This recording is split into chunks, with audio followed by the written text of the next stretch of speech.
Hello. A very welcome to all who are watching this video on the channel Being Persistent. आप अगर नए हो channel पे तो लाइक एंड सब्सक्राइब करिएगा, जिसकी वजह से आपको जो भी नोटिफिकेशंस हैं वो मिलती रहेंगी। इसके पहले पार्ट में हमने देखा था कि मॉडर्न थ्योरी का जो फर्स्ट अप्रोच है सिस्टम अप्रोच, ठीक है। तो उसके बारे में हमने पार्ट 1 में देखा था। अभी इस सेकंड पार्ट में हम कॉन्टिजेंसी अप्रोच के बारे में देखने वाले। वर्ड से ही हमें क्या पता चल रहा है कि कॉन्टिजेंसी अप्रोच मतलब क्या, कॉन्टिजेंसी, ठीक है। कॉन्टिजेंट लायबिलिटी है, हमने 11th-12th में सीखा था कि कॉन्टिजेंट लायबिलिटी मतलब कि जैसे जैसे सिचुएशन अराइज होगी उस हिसाब से हमें वो पे करनी पड़ेगी। तो कॉन्टिजेंसी मतलब कि जो अनसर्टन सिचुएशंस रहती है उसके साथ डील करना, ठीक है। In organization situations are uncertain, unpredictable and sudden. मतलब सिचुएशंस कैसी रहती है ऑर्गेनाइजेशन में ही नहीं, लेकिन हमारे कंट्री में या फिर हमारे पूरे लाइफ में सिचुएशंस अनसर्टन रहती है, फ्यूचर अनप्रेडिक्टेबल रहता है, ठीक है। उसके हिसाब से हमें डील करना पड़ता है। यही अप्रोच बता रहा है। Need of facing different situations has been fulfilled by contingency approach. अलग अलग सिचुएशंस को डील करते हुए स्टेबल रहना, यही एक ऑर्गेनाइजेशन का सक्सेस का जो है वो फाउंडेशन कहलाता है, ठीक है। Overcome limitation of system approach, behavioural approach and functional approach of management. मतलब जो जो डिफ़िकल्टीज़ या जो जो लिमिटेशंस आए थे कौन से अप्रोच में, सिस्टम अप्रोच में, बिहेवियरल अप्रोच में और फंक्शनल अप्रोच। मतलब ना ये टोटली रूल के हिसाब से चलता है, ना ये टोटली सिस्टम के हिसाब से चलता है, और ना ये टोटली बिहेवियरल मतलब ह्यूमंस को कंसिडर करके चलता है। ये क्या करता है, इसमें जो सारी लिमिटेशंस आई थी उसको इंटीग्रेट करके ये अप्रोच कंसिडर किया है। मतलब ये सिचुएशंस के बेसिस पे चलता है। कॉन्टिजेंसी मतलब क्या, to be prepared for every situation, ठीक है। जो भी सिचुएशन आएंगी, जो भी चैलेंजेस आएंगे, जो भी डिफ़िकल्टीज़ आएंगी, तो उसके हिसाब से चलना है। क्योंकि अगर स्मूथली ऑर्गेनाइजेशन चलती रहेगी तो हमारी ऑर्गेनाइजेशन ग्रो नहीं कर पाएगी। जितने चैलेंजेस और डिफ़िकल्टीज़ आएंगी उसके हिसाब से हमारी ऑर्गेनाइजेशन ग्रो होने के साथ साथ गुडविल कमा पाएगी, ठीक है। As per the approach management principles are not universally applicable, manager should take decisions as per situations and not as per principles. इस अप्रोच का ये कहना है कि जो भी सारे प्रिंसिपल्स हैं मैनेजमेंट के, तो वो ऑर्गेनाइजेशन टू ऑर्गेनाइजेशन डिफ़र करते हैं। क्योंकि ऑर्गेनाइजेशन का अलग अलग ऑर्गेनाइजेशन का उसका स्ट्रक्चर, उसकी बिजनेस एक्टिविटीज़, उसका स्कोप, ठीक है, उसकी वो लार्ज स्केल पे है या स्मॉल स्केल पे है, ठीक है, उसका नेचर कैसा है, बिग फर्म है, स्मॉल फर्म है, उसकी साइज़, ये सारी चीज़ें इसमें इंक्लूड होती है, ठीक है। तो उस पे डिपेंड जो भी उसके जो लाइफ है ऑर्गेनाइजेशन की, तो उसमें जो भी सिचुएशंस आएंगी उसके हिसाब से डिसीजंस लिए जाएंगे मैनेजर की तरफ से। The factors like environmental change, uncertainty, technology and size of company which impacts organisation and manager should take decisions accordingly, ठीक है। मतलब सिचुएशंस जो है वो किसके एस्पेक्ट में चेंज होंगी, या तो टेक्नोलॉजी चेंज होगी या फिर कुछ पॉलिसीज़ जो है गवर्नमेंट की वो चेंज हो सकती है, प्राइसिंग पॉलिसी, एग्जिम पॉलिसी, ठीक है। इन्फ्लेशन बढ़ सकता है, प्राइसेस बढ़ सकती है, डिप्रेशन आ सकता है, रिसेशन पीरियड आ सकता है, ठीक है, इकोनॉमी अचानक से बूस्ट हो सकती है। तो इन सारी चीज़ों को डील करना ही ये अप्रोच बताता है।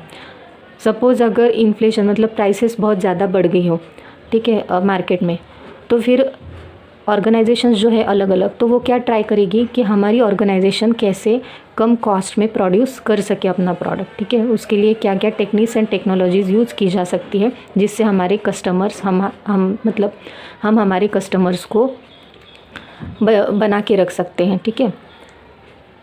यहाँ पे एग्जांपल दिया है कि अगर एक फूड रेस्टोरेंट हो, ठीक है, या फिर आप कौन सा भी एग्जांपल ले सकते हो कि अगर एक फूड रेस्टोरेंट हमें खोलना हो एक एरिया में, तो अगर फूड रेस्टोरेंट खोलना है तो पहले जो ओनर है उस फूड रेस्टोरेंट का, तो उसको क्या देखना पड़ेगा कि यहाँ पे वेजिटेरियन लोग हैं या नॉन वेजिटेरियन है, ठीक है। उसने ये सारी चीज़ें कंसिडर ना करते हुए अगर नॉन वेजिटेरियन एरिया में वेजिटेरियन रेस्टोरेंट खोला तो उसको कोई भी प्रॉफिट नहीं हो पाएगा, ठीक है।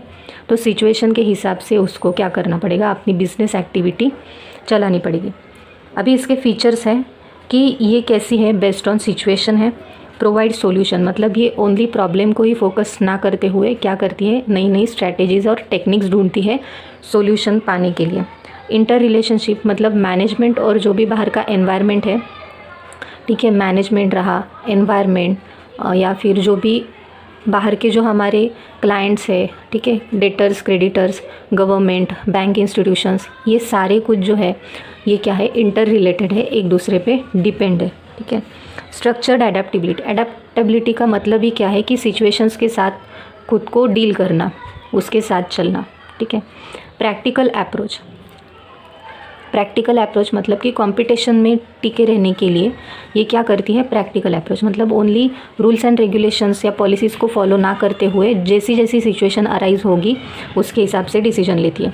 एनालिटिकल अप्रोच, मतलब एनालिटिकल में ये क्या करती है कि मार्केट में जैसी जैसी कंपटीशन बढ़ रही है तो कंपटीशन बढ़ने की वजह क्या है, ठीक है, कॉम्पिटिटर हमसे आगे क्यों हैं, वो क्या स्ट्रैटेजीज यूज़ कर रहे हैं, ऐसी मार्केट रिसर्च या स्टडी करके वो वैसी टेक्निक्स हमारे बिजनेस में यूज़ करती है, एनालाइज करती है, ठीक है। सजेस्ट अल्टरनेटिव्स, ठीक है, मतलब एक ही किसी ट्रैक पे वो ना चलते हुए, अगर एक बिज़नेस ना चला, ठीक है, प्रॉफिट ही नहीं हुआ, ठीक है, गुडविल आज 2-3 साल में अच्छा है बट उसके बाद डाउन हो रहा है, स्लो डाउन हो रहा है, तो ये क्वांटिटेटिव और क्वालिटेटिव दो ही एस्पेक्ट्स कंसिडर नहीं करती है।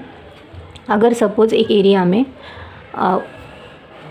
ऑटोमोबाइल का बिज़नेस चला, कार्स का बिज़नेस चल रहा है अच्छे से, ठीक है, बट कुछ दिनों बाद क्या हुआ, उसी एरिया में अलग अलग कॉम्पिटिटर्स अराइज हुए, ठीक है, कुछ दिनों बाद, तो फिर जो ये पहला वाला बिज़नेस है तो वो क्या करेगा कि वो देखेगा हमें अभी ग्रो करने के लिए चांस है या नहीं है, ठीक है। अगर कंटिन्यूसली हमें लॉस हो रहा है कॉम्पिटिटर्स की वजह से, ठीक है, तो हमें अभी क्या करना चाहिए, हमें हमारा बिज़नेस क्लोज डाउन करना चाहिए या कोई दूसरा अल्टरनेटिव्स मतलब ढूंढना चाहिए, ठीक है। तो अल्टरनेटिव्स देखती है। इम्प्रूव्ड अप्रोच, ये अप्रोच कैसा है, improved, identifies exact nature of subsystem and tries to integrate with them, मतलब जो अलग अलग सब सिस्टम्स हैं वो अलग अलग ऑर्गेनाइजेशन के जो डिपार्टमेंट है उनको इंटीग्रेट करके ये आगे बढ़ता है, ठीक है। मतलब अगर कोई सिचुएशन अराइज होती भी है तो क्या होता है कि सभी डिपार्टमेंट्स एक साथ मिलके सिचुएशन को डील करते हैं। इसके कुछ लिमिटेशंस भी है जैसे सिस्टम अप्रोच के भी थे। तो इसका फर्स्ट लिमिटेशन है lack of theoretical base. Obviously situation arise होगी उसी के बेसिस पे एक्शन ली जाएगी। ऐसा कुछ डिसाइड नहीं है कि इस सिचुएशन में ये एक्शन लेनी है या ऐसी ऐसी प्राइसिंग पॉलिसी अगर चेंज होगी तो ये मेथड्स यूज़ करने, ऐसा कहाँ पर भी थियोरेटिकली नहीं दिया गया है। ये सभी किस पे डिपेंड करता है, जो भी एंटरप्रेन्योर या फिर मैनेजर है उसकी स्किल्स पे डिपेंड करता है कि वो सिचुएशन को कैसे डील करता है। डिफ़िकल्टी इन टेस्टिंग, मतलब टेस्ट नहीं किया जा सकता क्योंकि सिचुएशन कैसी भी अराइज हो सकती है, वो अनप्रेडिक्टेबल है, तो उसको पहले ही हम टेस्ट नहीं कर सकते, ठीक है। As it is based on experience and practice, क्योंकि ये कैसे है, जैसे जैसे उस सिचुएशंस आती जाएंगी उस तरीके से ही उसकी मैनेजर को या फिर ऑर्गेनाइजेशन को प्रैक्टिस होती जाएगी और एक्सपीरियंस जैसे जैसे आते रहेंगे उसी के बेसिस पे वो डिसीजंस ले सकते हैं। नो सेट ऑफ प्रिंसिपल्स, इसके लिए कोई भी ऐसे प्रिंसिपल्स नहीं दिए गए हैं, एग्जैक्ट प्रिंसिपल्स नहीं दिए गए हैं।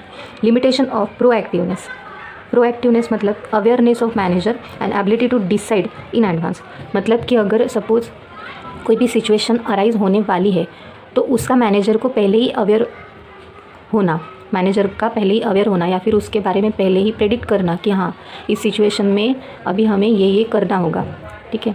अभी जैसे करो अभी पैंडमिक जो आ गया है तो उसकी वजह से अलग अलग ऑर्गेनाइजेशंस को या फिर लोगों को क्या पता चला है कि हाँ अभी मोस्टली चीज़ें जो क्या है हो गई है ऑनलाइन, मोस्टली चीज़ें ऑनलाइन पहले ही हो चुकी है, लेकिन इससे पहले भी इससे आगे भी होती रहेंगी, ठीक है।